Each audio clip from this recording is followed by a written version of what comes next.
Peace and blessings. We're going to talk about one of my favorite places to go to when I was a kid that my uncle used to take us to, Hooters.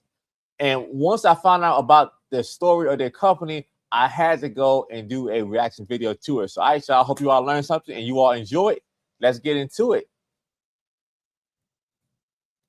Since 1983, while serving chicken wings to dudes pretending they're coming for the sports atmosphere. These women worked as waitresses in a restaurant that is so funny because that was a joke. But definitely, yeah, I mean, the wings were good, but we was going there for more than the damn wings.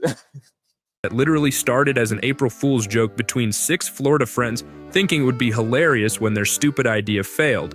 Plot twist, it didn't fail. It made them millionaires. It's like texting your ex I miss you as an April Fool's joke and ending up married with a mortgage. These accidental geniuses invented an entire category of restaurants called breastaurants, and I swear I'm not making this up. Your kids will learn about it in business school. They went from one joke restaurant to 420 locations worldwide. They defeated a $22 million lawsuit from the US government using methods so ridiculous that Congress started laughing. They even started their own airline because why not fly when you're already selling chicken wings? Today they're filing for bankruptcy. Man, so that's brilliant. Their own airlines or Hooters. I could just imagine the women that was the flight attendants on there. Because of one little mistake. And it's probably not what you think. It's not because of cancel culture or whatever your uncle blames everything on. So buckle up, because this story is about to get more uncomfortable than your dad suggesting Hooters for your mom's birthday dinner. It is October 2025, and why would a man suggest Hooters to take his wife so she could be insecure about how she look? Such a savage. You are watching Weepedia. And holy orange shorts, we just crossed 10,000 subscribers. To all the new subscribers who just joined this beautiful disaster, welcome to your new favorite bad habit. You're now part of an elite group of people with questionable taste in YouTube content. Oh, and apparently YouTube added this new hype thing that's supposed to help small channels like mine compete with Mr. Beast. So if you think your boy deserves some hype, go ahead and smash it, but only if you actually enjoyed the video. Don't inflate my ego for nothing. It's already operating at dangerous levels after hitting 10K. Alright, enough begging for internet validation. I wasn't exaggerating when I said this started as a joke. 6 friends in Clearwater, Florida with 0 restaurant experience filed incorporation papers on April Fool's Day 1983. They literally chose April 1st because when it failed, they could say, "It was just a prank, bro." Their combined restaurant experience was eating at restaurants. That's it. And all they wanted, and I'm quoting them directly here, was a place they can't get kicked out of. That's the entire business plan. So they built their ultimate man cave. Cold beer, chicken wings, enough TVs to watch every sport simultaneously, and breasts. And no, not chicken breasts. I mean, you know, Hooters girls in orange shorts and tight white tank tops. In 1983, they found the perfect location for their terrible idea, a rundown former nightclub on Gulf to Bay Boulevard. This place was so cursed, it had killed more restaurants than Gordon Ramsay's reviews. But instead of running away like sensible humans, these madmen bought it on the cheap and built an actual graveyard with tombstones for all the dead restaurants that failed there before them. Meanwhile, co-founder Ed Drosty was conducting some very professional market research at a local bikini contest. He spotted 22-year-old Lynn Austin. This man walked up to a stranger at a bikini contest and said, "You're going to be world famous with Hooters," which, out of context, sounds like either a threat or a pickup line that should get you pepper sprayed. So basically, he went and sold her a dream, and it worked. But Austin actually believed this random guy's pitch. She quit her stable phone company job to serve wings for $5 an hour. Remember this woman's name because she's about to accidentally save this entire ridiculous operation. On October 4th, 1983, the first Hooters opened its doors in Clearwater. Man, it's like, I did not know that Hooters, they were around in the early 80s. I did not know that. I'm like, man. First few weeks were about as successful as my dating life, which is to say, completely dead. But these 6 Florida men had a secret weapon. Absolutely zero shame and possibly a direct line to the luck gods.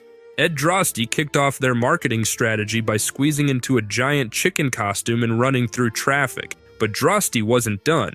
When a boat sank near Clearwater, normal people called the Coast Guard. Drosty grabbed spray paint and swam out to tag Hooters on the wreck. He literally turned a naval tragedy into free advertising. And remember Lynn Austin? Wow. She became Playboy. That is so smart. So, man, whew. So, wow. So, he went out there and then he found a way to market and advertise, and he took advantage of the opportunity. So, that was smart. That was smart. And he was just lucky, and then he capitalized on it. So, I'm not mad at him. Wow. Boys missed July 1986. Suddenly, Hooters was in every teenage boy's hidden magazine stash across America. That's marketing money can't buy. Oh, and there's one marketing stunt coming that's so catastrophically stupid it ended in a lawsuit. But I'm saving that disaster for later, because we are still in the 80s now. By 1993, just 10 years after the April Fool's prank, they hit 100 restaurants and $200 million in sales. $200 million in revenue from selling essentially the same things every sports bar sells, with one difference: the uniform. Those orange shorts were generating millions per square inch of fabric. This explosive success spawned a legion of copycats with names that sound like a 13-year-old's search history. You have Melons, Mugs and Jugs, and Knockers. The term breast-torrent became an actual business category. By 1995, Hooters claimed they were to wings what McDonald's was to burgers. And these copycats were the "we have McDonald's at home" of restaurants. I can hear you whispering behind your screen now, saying, this is going suspiciously good. What could go wrong? And that's a very good question, my dear smart viewers. By the early 90s, Hooters discovered that building a business on orange... Oh my God, that is so amazing. I think about the first time I went to Hooters, I think I was about I was a teenager, maybe about 17, 18 years old. My uncle Andre went and took me. It was me and my other 2 cousins. And yeah, so we did like the women, and then the wings were good, but we was going there for the women and to look at the women and just to have fun and just have a guy's night out. Man, those were the days. Shorts might attract some legal attention. Feminist groups looked at Hooters like I look at my credit card statement, with horror and disbelief. Lawsuits started dropping. The 1993 Minnesota case was particularly spicy. 3 ex-waitresses claimed the work environment was more hostile than a Twitter comment section. Without getting my video demonetized, let's just say the workplace culture needed adjustments. Their attorney demanded Hooters change its name and cover up its servers. You're basically asking them to delete their entire business model. But wait, these lawsuits were just the tutorial level. The main course of legal disaster was about to be served by the actual US government. The bigger war was with the US EEOC. These are the people who make sure nobody discriminates at work. In 1991, someone at the EEOC was having a slow day and decided, wait a minute, where are all the male Hooters girls? Hooters had this crazy policy where men could be cooks, managers, bartenders, but not Hooters girls, which, given the name, seems obvious. Like it's literally called Hooters Girl, not Hooters Person, but the EEOC wasn't having it. After 4 years of investigation, 4 years of your tax dollars investigating orange shorts, they declared in 1995 that, and I quote, "no physical trait unique to women is required to serve food," which is true. Yes, so that's a win for men. Is it really? Do men really want to see other men in shorts showing their chest hairs, making them and serving them wings? I mean, making them wings is fine, but serving them wings? Demanded Hooters pay $22 million to disappointed male applicants whose dreams of being Hooters girls were crushed. $22 million, Lord, that's a lot of money. By biology and corporate policy. $22 million is a lot of money and it could break the peak of the business. Well, let me explain how they turned getting sued by the government into their best marketing campaign ever. Instead of quietly settling like a normal company, Hooters spent $1 million on what I can only describe as the greatest comeback in corporate history. They hired a burly, hairy dude named Vince and put him in the full Hooters girl uniform.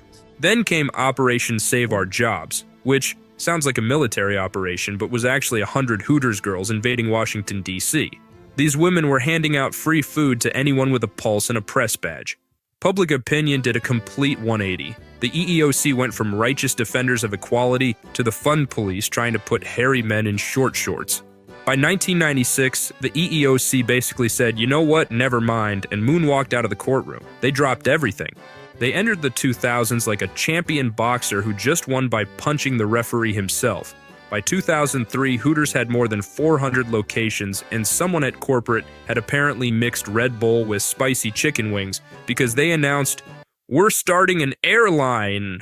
Hooters Air was real, and it was spectacular. They put Hooters girls in orange shorts at 30,000 feet where it's colder than your ex's heart. The routes? Perfect for cheating husbands. Atlanta to Myrtle Beach. Honey, it was the only available flight. Yeah, sure, Kevin. After burning $40 million in 3 years, Hooters Air crashed. $40 million? Wow. Yeah, I mean, I would have went on it. In 2006. Not the planes, thankfully, just the business. But plot twist. While their airline was failing at altitude, their restaurants were printing money at sea level. By 2008, Hooters was pulling $500 million annually. One busy location could make $3 million a year selling 200,000 wings. They were literally unstoppable. Survived the government, failed at flying, but still swimming in cash. What could possibly go wrong? Oh right, that marketing stunt I mentioned that became a lawsuit. It's time for the Toyota incident, and trust me, it's dumber than starting an airline.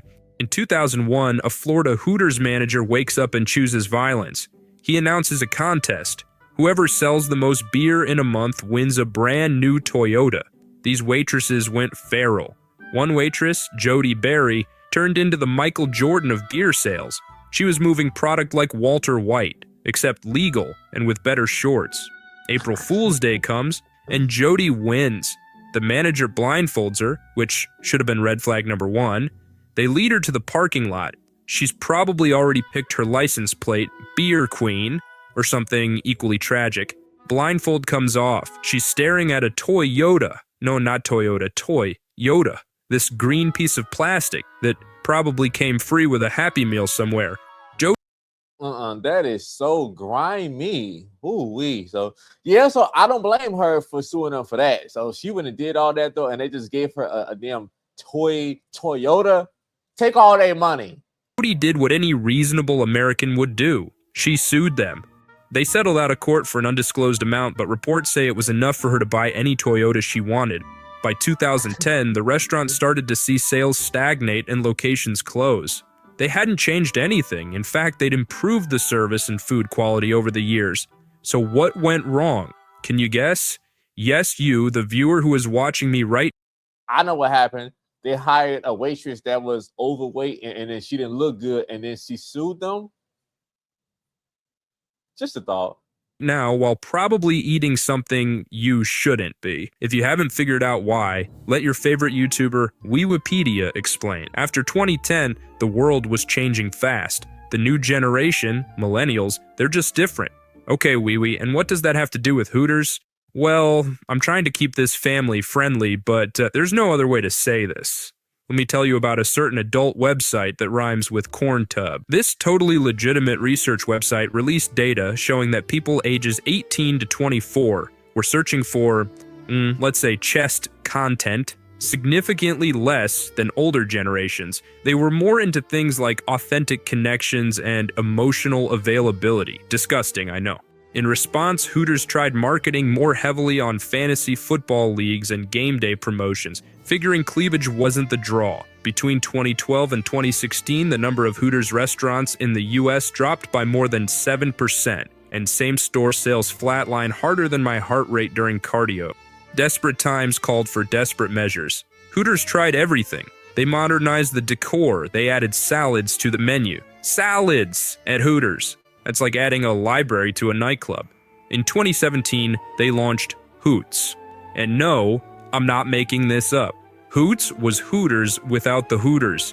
Both men and women wore normal t-shirts and khaki shorts. But trust me, it gets even more desperate from here.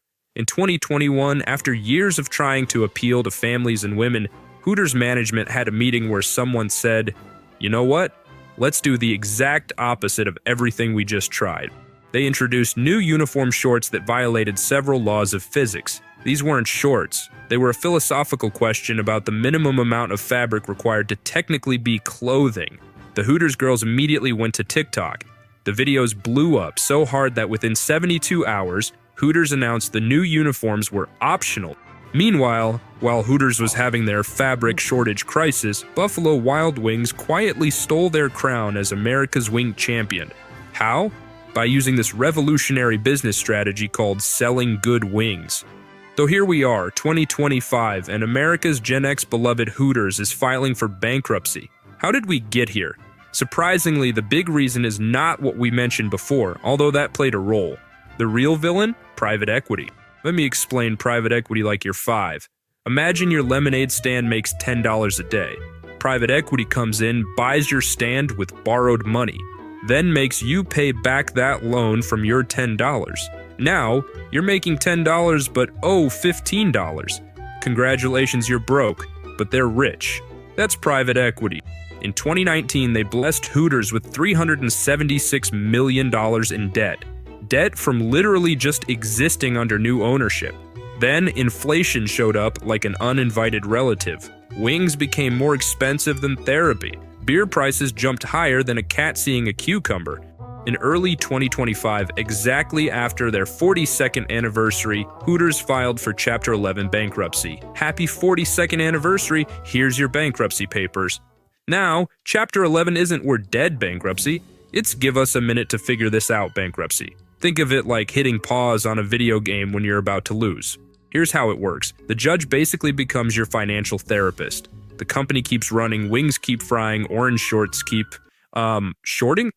But they get to pause their debt payments and sell stuff to raise cash. As of mid-2025, about 200 US restaurants and 60 international locations will remain open, so loyal customers can breathe easy, the orange shorts aren't going extinct. And you know what? This whole Hooters disaster has inspired me. I'm opening my own restaurant. Introducing We Wings. Where the wings are mid, the service is questionable. Instead of orange shorts, our servers wear full winter parkas and ski masks. Because mystery is sexy, right? Our signature feature. That was hilarious. But wow, so that's what happened. But yeah, y'all, so let me know. Let me know what you all think about the video. When was the last time that you all have been to Hooters? And do you all even like to eat at Hooters if you did? Like, share, and subscribe. And ladies, if you want to be able to get your body tight so you can fit into one of those Hooters uniforms, you can go and fill out my application, and we'll see if my coaching program is a good fit for you. Even you guys, if you guys want to wear the uniform, you can even also apply for my coaching, and we'll see if I can help you too. You know, remember, I don't want to discriminate. So, all right, y'all, love you all. Like, share, and subscribe, and I'll see you all next time.